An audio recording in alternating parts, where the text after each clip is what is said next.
Welcome to Dig a Hill, where the point is pointless and the arguments have no value.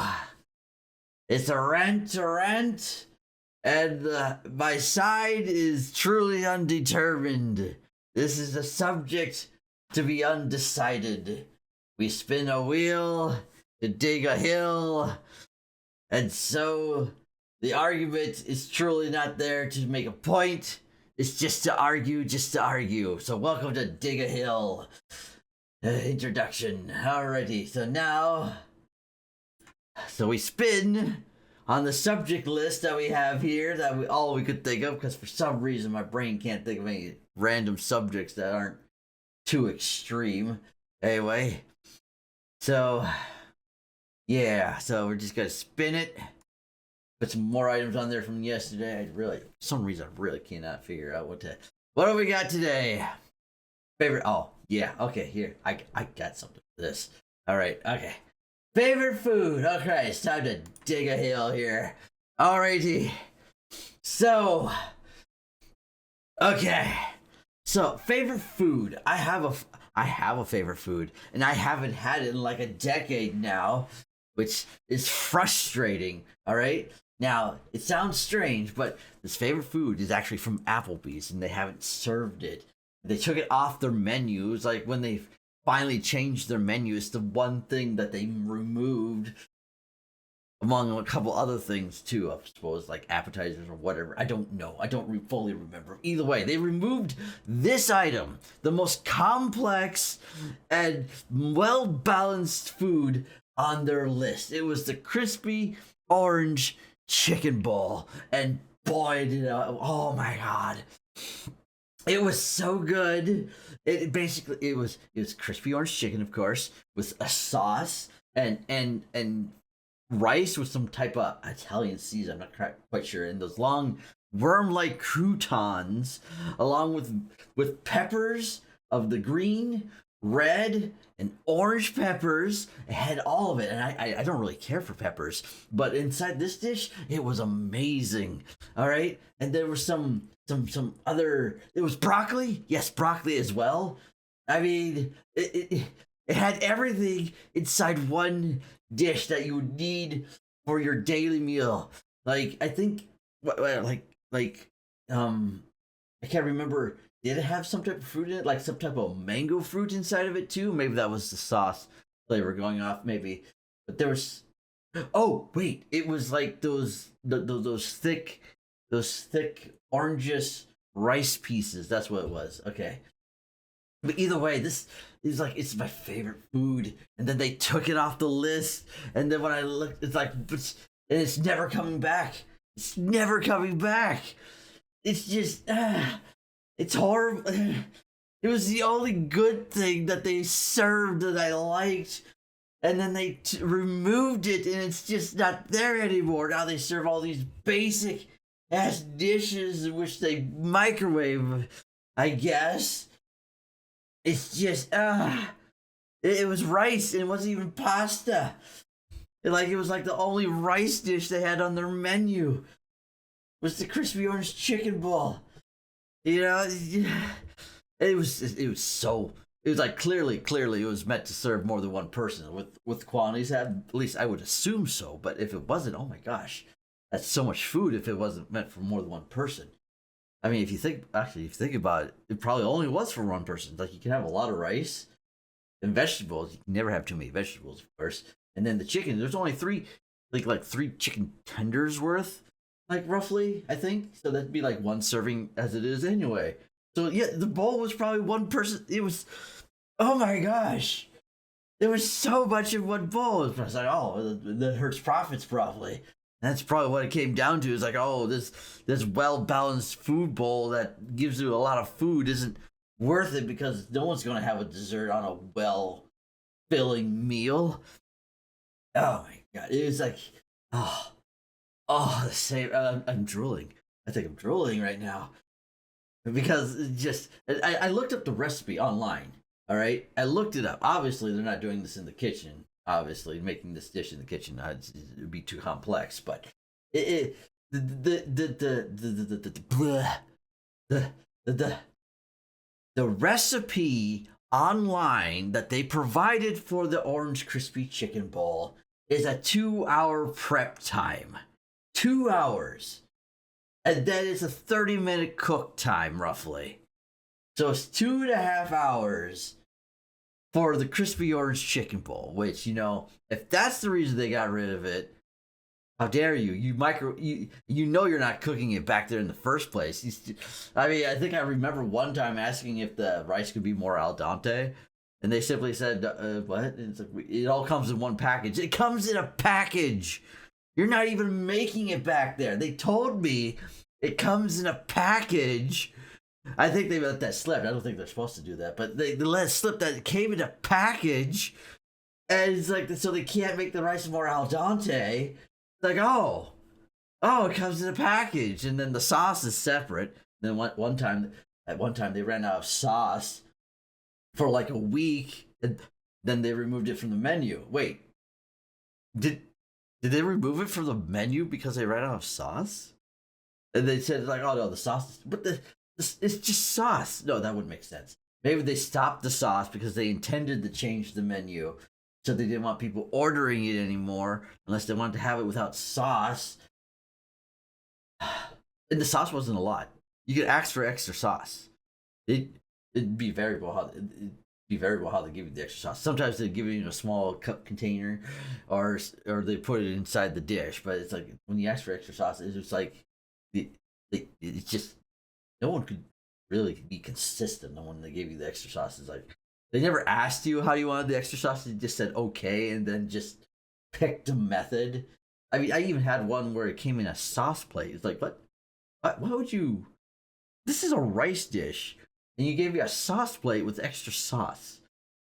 I mean, that's a lot of wasted sauce. You have sauce sticks to a sauce plate to an extreme level.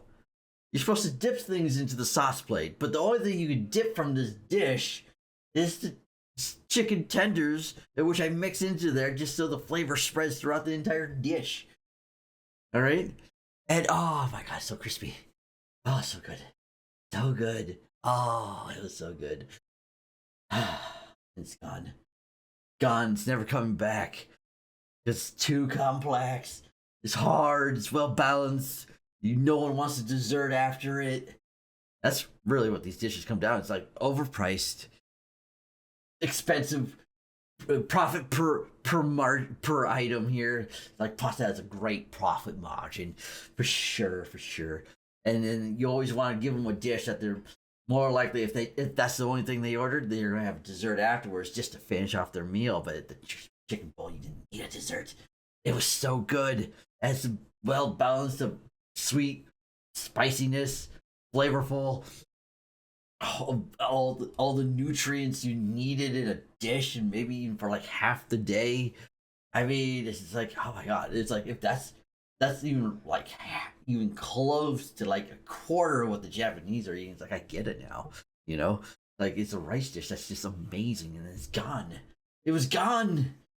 It just I used to go there almost every other day when I used to work an automotive job. Basically, I used to go there almost every other day because I loved the dish so much. Some days I would have extras and keep leftovers, and some days I would just eat the whole thing there. It just it made my day. It was so good.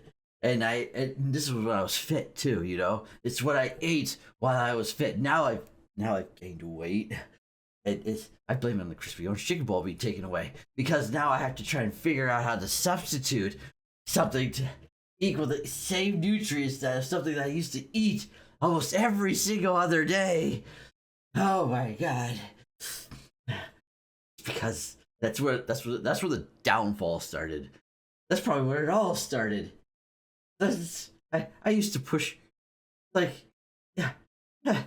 I pushed carts for a time being, right? And I was fit. And then I did automotive, and I was fit. But then then they took away the crispy orange chicken bowl, and then it all started falling apart.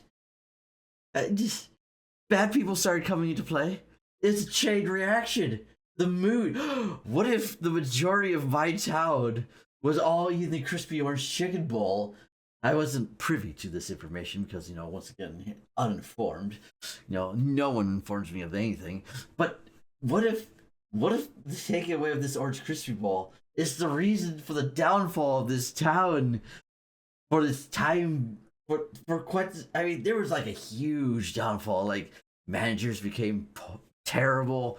They didn't even care if they were open about their being terrible at you. They just did in proper wording, so you couldn't like vocally record it, but you know what it implied. It was very much in their face and their body gesture and the way they pronounce the safe words. Basically, and just it all leaks back to the crispy orange chicken ball. When they took it away, they destroyed the morale of the community. Oh my goodness, general happiness went down like at least 10 points the moment they announced it. And then another 50 points when they finally took it away. Oh my god. It's all coming together. That's why everything went so wrong so fast. That's why I had to quit the job. Because everyone got so bad. And then COVID. And then COVID hit. Oh my god. I mean, I'm sure it has nothing. Wait. Hold on. Hold on. Wait.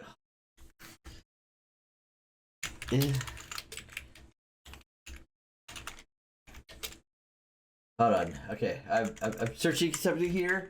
Hold on.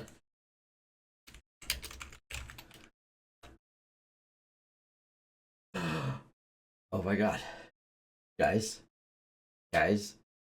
you know how this the thing started in China? There's an Applebee's in China.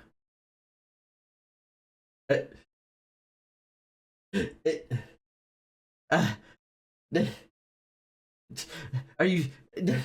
I mean, am I crazy here? Is it? I mean, this is where the bad thing came from in 2020, right? I mean, they took away the Orange Crispy Bowl, and then it hit. And then it started a chain reaction. Oh my goodness! Morale around the world went down. It wasn't just in my town. Morale around the world went down. Because there's an Applebee's in China. Wait, hold on. I got down farther. Hold on. Okay. Hold on.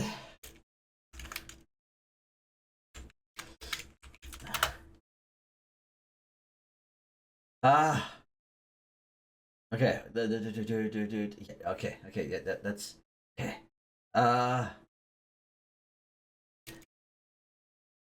Okay. Hold on.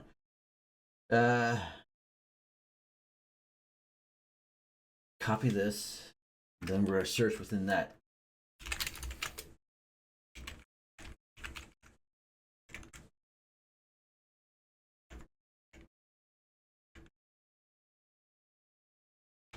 Do that.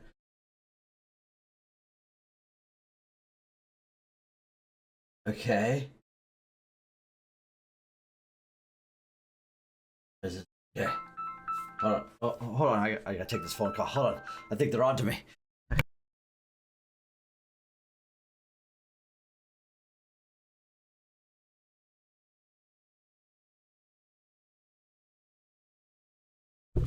That's a different phone call. That's not an important one. Okay. Yeah. So. Okay.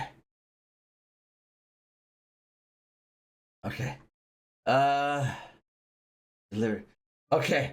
So it was a delivery spot. It was a key delivery spot. It looks like, but they did not officially have one there. But once the delivery stopped for the crispy rice bowl, crispy orange chicken rice bowl, clearly it had a chain reaction because they couldn't order the food anymore. Like, it was their reliability. Like, they probably ordered it every day. Like, and then once it came off the menu, you couldn't order it anymore. That's when the chain reaction happened. Oh my goodness.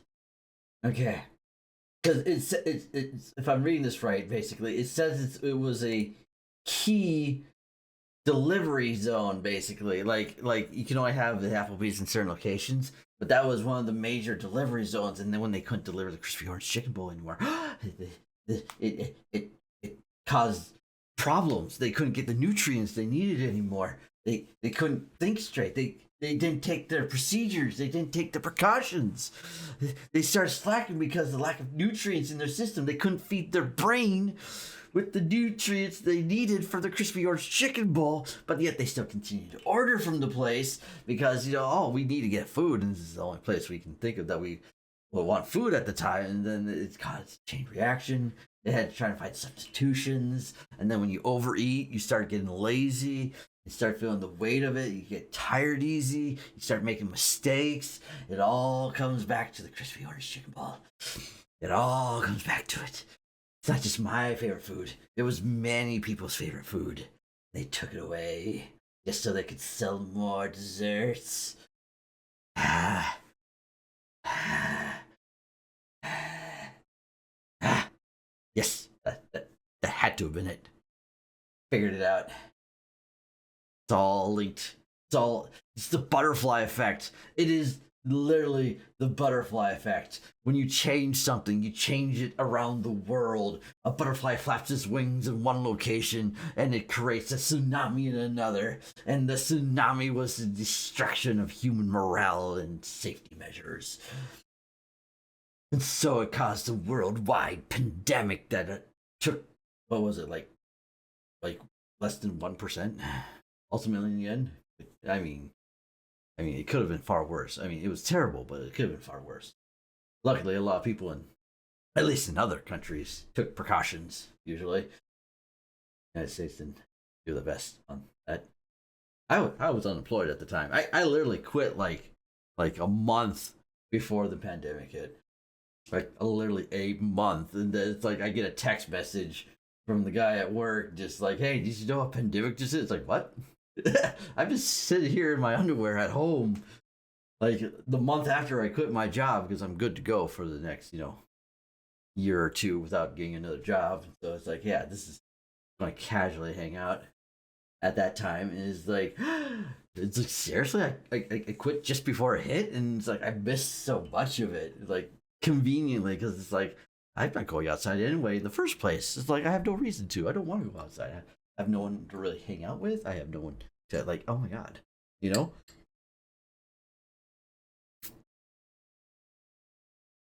drinking my water. Okay, so it's like, oh, I was fully prepared for this. Like I am ready, and it's happening. All right, so all right, it all leads back to the same thing. All to the same thing. You would question how could one little thing change so much, but that's literally, if you lose one nutrient inside your body because you haven't had it for a while. That's what like ionized salt is, for example. Okay, it affects your entire system. Missing that one nutrient, it changes your entire chemistry. It even affects your brain chemistry because it's not retrieving the nutrients it needs. So it starts to act out differently.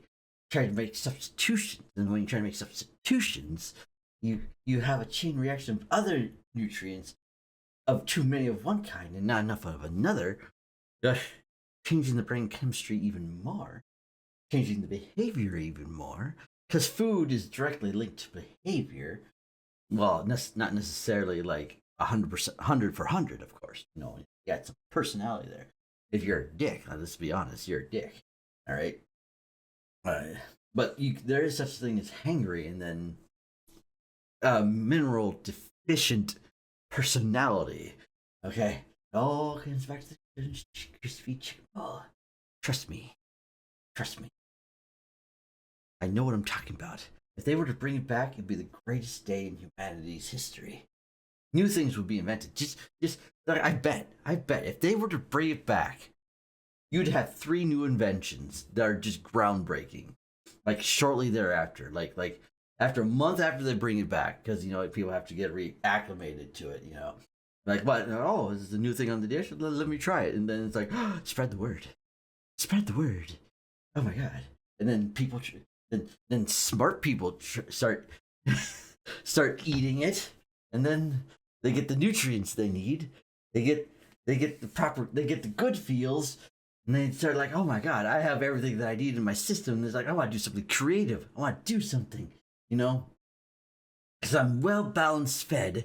And then they invent something, and you see like one of them goes on to the Shark Show, whatever it is. Like, I think, is it Shark Tank or whatever. And then the other two are just posting it in science articles, and you have 3 brand new inventions. One for the convenient household man, right off the bat. That's what the Shark Tank one is. And then 2 others for international scientific discovery, and one of them wins a Nobel Prize, most assuredly.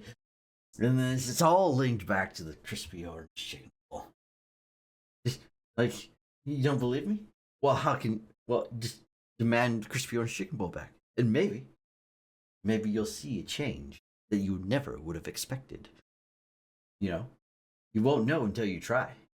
So, why don't we try it? All right. Okay. All right. That's okay.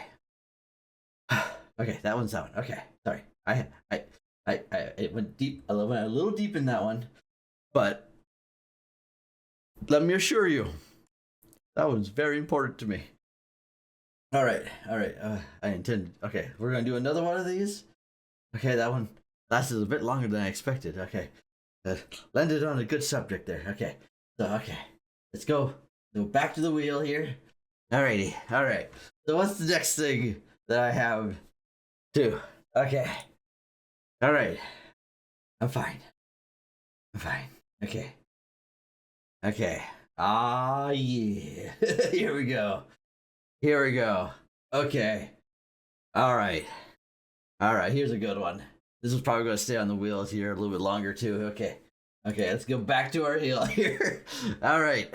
So, aliens, specifically from space. Because apparently there's aliens from other kinds, okay, that apparently are a thing. All right, but the space aliens. Now, it's been fascinating to me. I've watched Ancient Aliens. I have. All right, I very much have. Right, and a lot of it, I get it. It's like, okay, that could be mostly explained away. Okay, I get where they're trying to push some things and then yada yada. I get it. I think a lot of the things that happens with space aliens that they associate with aliens from space is actually ancient technology that we've lost. All right, like, because people back then, they couldn't do it on a microscopic level, but they could do it on a interactive physical level. So basically, that's a lot of the inventions that they had back then was an interactive physical level. And then the stuff would break down over thousands of years, and that's why we can't find it. It's like, how did they do this? It's like, well, it's gone. It was either valuable, so it was stolen and or looted, or it's just decayed over time. It's like, but there are a few things that are fascinating. I think the location is like Puma, where the stone is so well quarried, it's insane. They even got precision holes. That seems pretty crazy. And I get why they associate with aliens. I get it, but I think that's once again one of those ancient technologies that was just like they figured something out and then they blew themselves up. I mean that's pretty much where we're going right now. But we have the microbiology part down. We're getting to the microbiology part where they didn't have that. They didn't quite understand what they were making. So when it's like, wait a second, when this thing touches this thing, it makes boom boom. Maybe we can contain this and use it as a weapon. And then they blew up their whole entire thing. And then, well, they couldn't test it on small scales because they don't have the scientific molecule biology, microbes, all that stuff. All right. So I think what they had, it's like they were in an advanced society and then they blew themselves up. Like, I mean, let's be honest, we're not too far away from that from ourselves, but we just have more area coverage. We have more population in which to blow up. So our survival rates is higher than those of the past. I mean, back then because they didn't have the scientific micro science stuff, all that stuff down, that they didn't understand medicine was not as grand, and explosions were like, oops. And then it's all gone. It's all gone, you know? You know what I mean? Okay. So, but those aliens, I'm sorry, they're probably not here, all right? But that's not to say aliens don't exist. I do believe the aliens do exist, but not necessarily here. It's the concept of we're aliens too, okay? Not necessarily on our own planet. That aliens are out there, all right? Aliens are out there. But communication is non-existent, all right? You also have to consider the distance between communications, because right now, the speed of light is the fastest thing we know of. And we send out radio waves, it's going to take like at least, what was it, like 200 years to reach the closest one? Or was it 80 years? For a possible place that has life? And then you have to consider that this, still, we're on our side of the galaxy. Welcome to our galaxy. And our galaxy is, how far does our galaxy expand? Hold on. Oh, wrong button. Wrong button. I really hate how that button's on the bar and I can't get rid of it. Okay. Okay. How wide is our galaxy? It's 105,700 light years. All right? It's incredibly wide. All right? So if they're living on the opposite side of us, that's roughly like 80,000 light years to get to the other side. All right, to roughly in our position in the galaxy to their position, if it's roughly like in the same quadrant. Because I imagine the stuff on the inside is a lot older than the stuff on the outside. All right, like the inside's having a lot of issues and clashes and whatnot, I imagine. So the outside's more stable than the inside. So like if they're living on the opposite side, it would take 80,000 years to get to the other side. Okay? So you have to have a civilization that's alive long enough to receive this communication. And then realize it's like, oh, there is life out there, but are they still alive? Because this took 80,000 years to receive this signal. All right? Let's see if that planet is... Oh, there's nothing but craters. A lot of radioactivity down there. I think I see some movement. Nope, that's just toxic storms. Nope, that's just... nope. There's just holes everywhere. A lot of radiation, a lot of green... Oh, well, I mean, there was life here at one point. Intelligent, clearly not, but, I mean, there was life here. So I guess we missed it by, let's see, let's take a soil sample. We missed it by 50,000 years. Oh, we're a little late on that. Actually, hold on. Let me double check this. Hold on. hold on. Okay, so 30,000 years was the... Oh my, there's layers here. Hold on. Then you take a soil sample. Like, hold on. Let me get down here. Just kind of. Okay. Let's see. Okay, so we take a soil sample. It's like, oh my goodness. Okay, so we've taken the core of the soil. So we found like 1, 2, 3, 4, 5, 6, 8. Like we found 12 layers of radioactive fallout here. So like, hold on, let me. So it looks like whatever they encountered happened 12 times in a row in the last 50,000 years from when we received the communication. 30,000, 80,000 roughly. Okay, so basically, over a period of 50,000 years roughly, they had 12 nuclear fallouts of some kind, whether it was caused by an asteroid or something, or self-inflicted. We do not know. It's impossible. There's so much radiation vapor going on here that any organic life form has been vaporized here. The fact that we can travel across the universe shows that we can protect ourselves from this nonsense. The fact that we survived this long. We almost had this situation ourselves. This is from the perspective of the aliens, by the way. The aliens to our planet, okay? They cave here and they realize there's 12 layers of fallout here. It's like, oh, it looks like they started to rebuild here. And then they had another fallout. built again, another fallout. Like, based on the chemistry, it looks like whatever caused the fallout of the first one was used again 11 more times. They just had to find the source of the cause of the fallout. So basically, if they had some weaponry that caused this nonsense, it would be like, oh my god, they just found more of the weaponry and used it again that just hadn't been used yet, and they caused another fallout. They're just how how can you? This must be some kind of dystopian world here to have like 12 fallouts. The initial one's the biggest one, but then after that, it's like the layers are much thinner. But like 12 layers of fallout. It's like when they started rebuilding, they said no, start over again. It's a dystopian within a dystopian. They went from normal difficulty down to nightmare mode for some reason. It's like, what the heck? All right. Well, anyway, either way, the point is there's no intelligent life here. There's no life here. They've kind of ruined it. There's that big red ball that we had some hopes for, but there was just some guy on a chair, bones, a thumbs up, and a flag of some kind of looking thing. All right, but that was clearly not intelligent if they just had that there. Okay, anyway. Well, this species has been extinct for at least 30,000 years. So, yeah. No documents, too much fallout.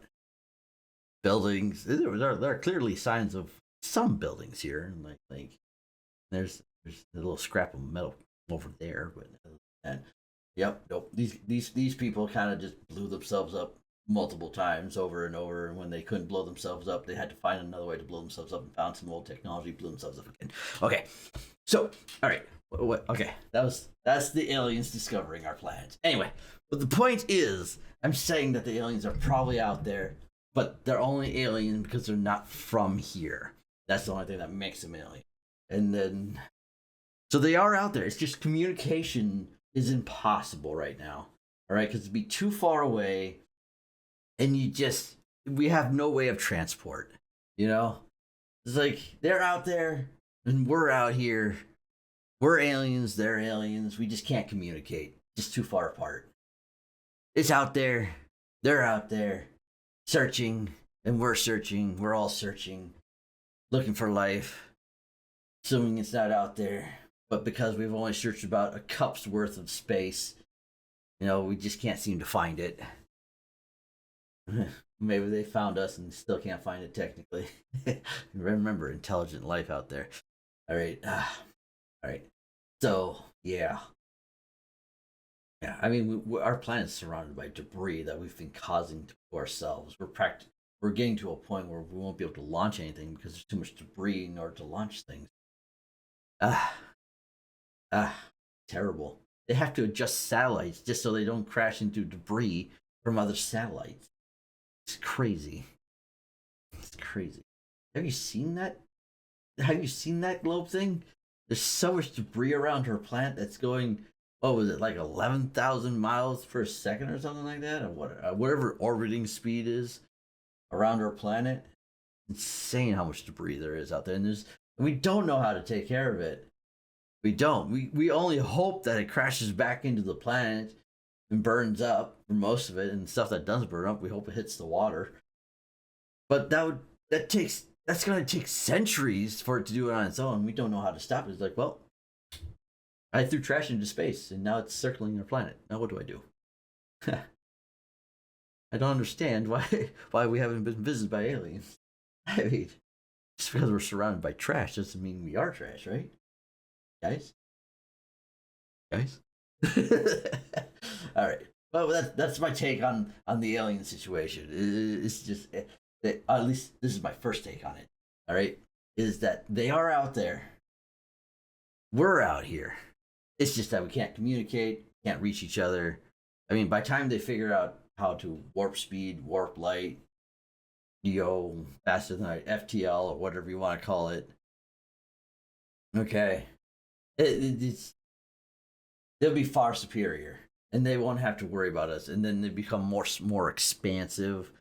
They may have figured out the fact that they survived long enough to get to that point means they've succeeded that hurdle. The hurdle that we're coming up upon ourselves here is like, are we going to tip, or are we going to stabilize? Because right now we're starting to tip, tip, tip, tip. Oh, fall out. Okay. All right. Anyway. Okay. So yeah. I think that's the problem too with like any intelligent life is that they have to reach their tipping point and then stabilize. They have to make a decision whether to blow themselves up or survive. And that was the other thing too. Like if we managed to find places where there was other life, like I say was, not is, are we going to find out basically they blew themselves up too? Like I imagine if any sentient life, I guess we will just throw that out there. Any sentient life out there has the issue of conflict, all right? Because they have struggles. They grew up with struggles. Instinct is something that all life would have in some point, right? So, and that doesn't just go away. We have it to this day. I mean, we have instincts that we like, oh, that's primitive instincts, but we don't have a choice. It's in our biology, you know?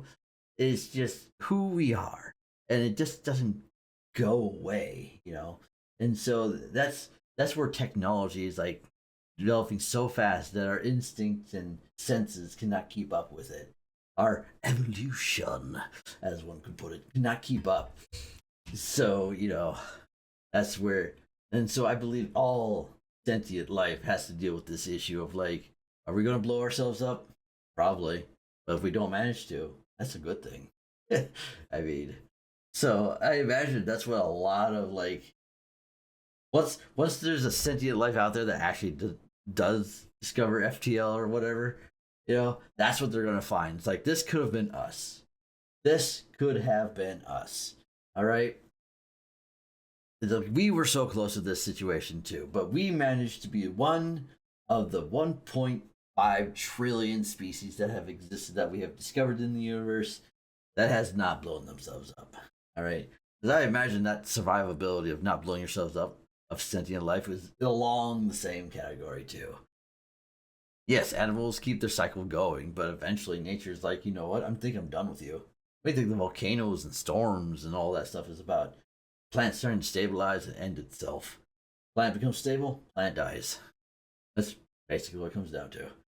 Planet, if we a planet cannot be stable. It can have a cycle, but it cannot be stable. If a planet is stable, it is no longer alive. It dies. It has, because if it's stable, there's no more windstorms, there's no more earthquakes, there's no more volcanoes. All right? And so there's no more cycle. And if there's no cycle, that means there's no opportunity for change in life to show up, right? So, well, that's again, it's the chaos that allows life to happen. But at the same time, it's the chaos that causes conflict. And so the cycle continues. And so conflict, cycle, destruction, over and over and over and over. All right?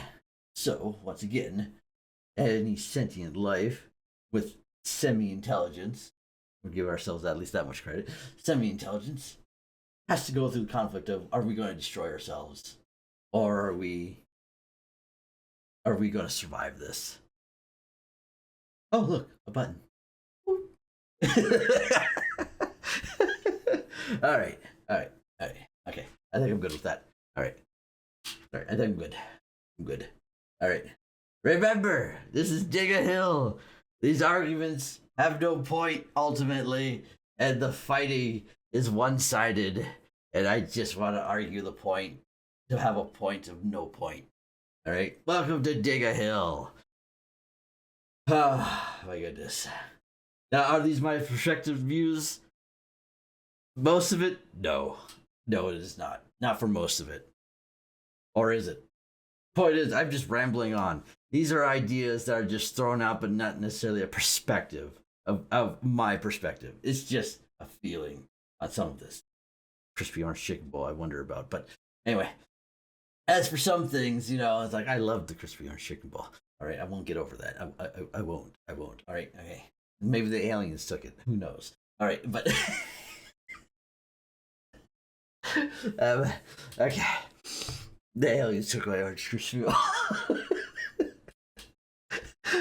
Anyway. All right. But that's the whole point of Dig a Hill, is just to pick a subject to fight about that is non-harmful, unless someone wants to be offended. The only reason you're offended on Dig a Hill is because you want to be offended, not because I'm targeting anything or anyone. This is just a cited subject that I just want to spout nonsense about, which is why when it comes to the aliens, I'm going to take probably 7 different sides if I land on it again. It's like all perspectives, like, oh, I went on this time I went on the side of, yes, they're out there, but they're not here. All right. Whereas next time I may check out, of course they're here. Obviously they're here. The point of Dig a Hill is to fight to fight. And this is where the fight needs to be. Nowhere. On your own made hill. Dig a Hill. Welcome to Dig a Hill. The greatest invention. Probably gonna end my channel. Wait a minute.